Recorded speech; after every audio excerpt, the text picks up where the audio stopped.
कभी सोचा है कि मोटर सिर्फ करंट देने से घूमना कैसे शुरू करती है? इलेक्ट्रिसिटी अंदर जाती है, लेकिन मोशन कैसे आता है? इसका जवाब छुपा है दो सिंपल लॉज में, फैराडेज लॉ और Lawrence force law. Last video, we discussed the working principle of induction motors. I had promised to explain Faraday's law and Lorentz force law before going into types of motors, so let's quickly understand them. तो मैं हूं मिजान अख्तर और यहां हम करते हैं engineering को simplify. देखिए, इस एक्सपेरिमेंट में एक कॉइल ली गई है जिसके अक्रॉस एक गैल्वेनोमीटर कनेक्टेड है। अब जब हम एक बार मैग्नेट को कॉइल के पास लाते हैं या दूर ले जाते हैं तो आप देखोगे कि गैल्वेनोमीटर की नीडल डिफ्लेक्ट करती है, मतलब कॉइल के अंदर करंट फ्लो हो रहा है। लेकिन ध्यान दीजिए, ये करंट सिर्फ तभी आता है जब मैग्नेट मूव कर रहा हो। अगर मैग्नेट कॉइल के सामने स्टेशनरी रखा है तो गैल्वेनोमीटर जीरो दिखाता है। इसका मतलब है कि करंट तभी इंड्यूस होता है जब मैग्नेटिक फ्लक्स कॉइल के थ्रू चेंज होता है। और यही है Faraday's first law of electromagnetic induction.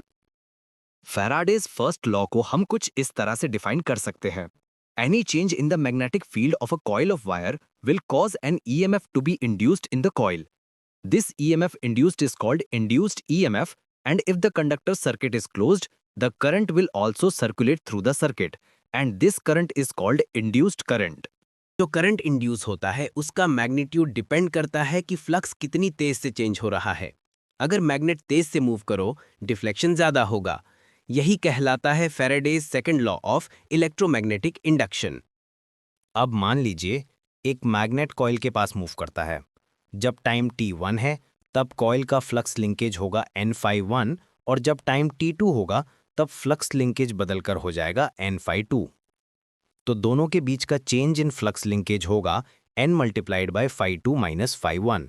यही फ्लक्स चेंज हमेशा EMF का रीजन बनता है।